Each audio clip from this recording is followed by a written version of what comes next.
Not much had happened so far today. The sun rose in the morning sky, a little bird flew for the first time, and a beautiful yellow flower opened up to the new day in the flower box below Katie and Orbie's window. But they missed most of that because they were sound asleep. It wasn't until Orbie pulled up the blinds that all the excitement began. He was just in the middle of a yawning when a little rabbit hopped right across the lawn and stopped at a pansy. It was clearly on its way to Mom's vegetable garden. Orbie jumped up and down and told Katie in his own little Orbie language that there was something strange in the garden. Katie hurried to the window.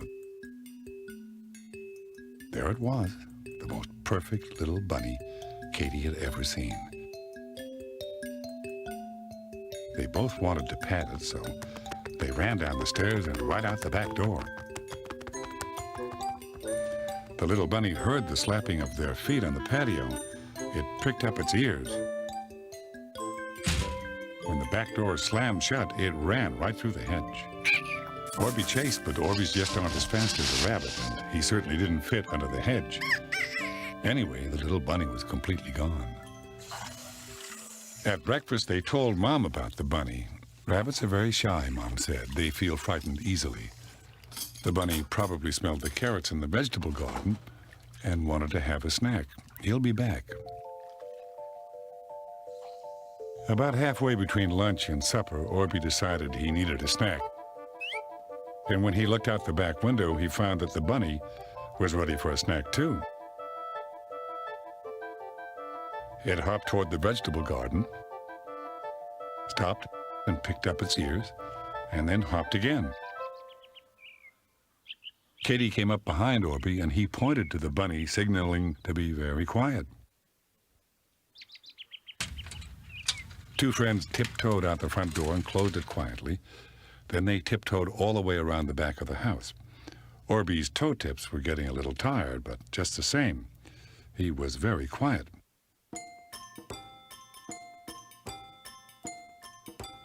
The bunny stopped nibbling and almost stood right up. Out of the corner of its eye, it saw a little girl and a rather strange-looking little creature tiptoeing towards it. Suddenly, the bunny darted off under a bush. Orbie forgot the quiet rule and let out a whoop and then darted under the bush, too. But I guess the bunny didn't like that because the bunny jumped right up and almost flew across the lawn to the neighbor's yard.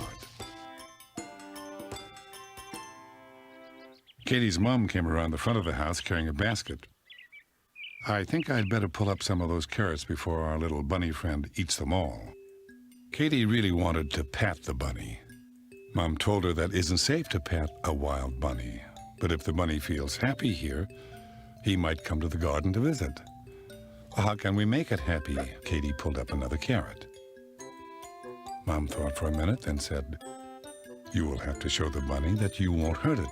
You need to sit quietly on the ground and try not to move at all. Let the bunny eat a carrot. We'll leave some for him, and then stay still as he goes away." Orbie wanted to keep the bunny in the bedroom. Mom explained that bunnies don't like to live in houses, they like to live outside. Katie wanted to know how they could make it stay in the backyard. "He'll only visit," Mom said. "Making friends with animals takes a long time. Once the bunny knows that you're not going to hurt him, he will visit and enjoy himself in our garden." Once Mom had finished picking the vegetables, Katie and Orbie sat down near the carrots. For a while, they both sat statue still. Katie stayed the same way, even though her knees started to get itchy. Orbie was still too and stayed that way, even though a butterfly decided that he must be a wonderful pink and red flower. It landed on Orbie's foot. Orbie looked down at it, and it looked way up at Orbie. Orbie tried not to move a muscle, but the tiny feet of the butterfly tickled Orbie's toes, so he had to wiggle them, and the butterfly flew away. Orbie thought it was gone for good, but then it gently landed on his nose. It looked right into Orbie's eyes, and Orbie couldn't help but look back at it. Katie tried very hard not to giggle. Orbie wiggled his nose to encourage the butterfly to fly away. But I guess the butterfly loved the Orbie flower because it stayed there anyway. Then underneath the hedge, a little pink wiggling nose stuck out. Katie was the first to see it. Orbie tried wiggling his eyes to scare the butterfly away, but I think the butterfly kind of liked that because it almost sat down to watch. The little bunny crept out from the hedge and sniffed the air. Katie and Orbie stayed very still. So did the butterfly. The little bunny hopped once, then it hopped again. Nobody moved. Then the little bunny hopped right over to the vegetable garden. The butterfly moved to look at it, and the bunny didn't mind that. The bunny was used to butterflies. The bunny hopped over to the carrots. Now that the butterfly was watching the bunny, its wings began to tickle Orbie's nose. Orbie tried very hard to stay still. Very hard indeed. He would have kept still the whole time, except for one thing. A sneeze started in Orbie's nose. It got stronger and stronger, and all of a sudden... The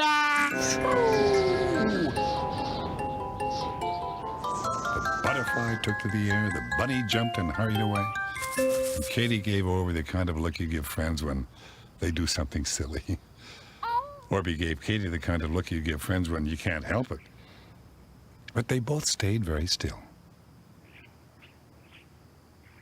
The bunny paused, and then it turned back. It looked for something scary and didn't see it. Slowly, it hopped back.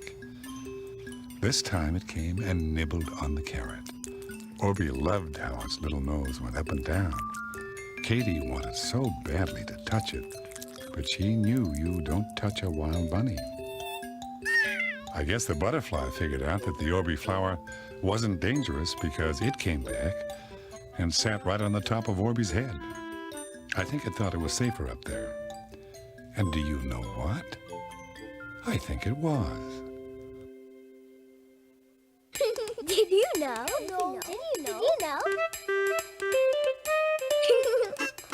Did you know? Dogs can smell things in the air that people can't. Their noses kind of tell them all sorts of information, like books and newspapers tell us. And when their noses are cold and wet, it means that they were happy and healthy.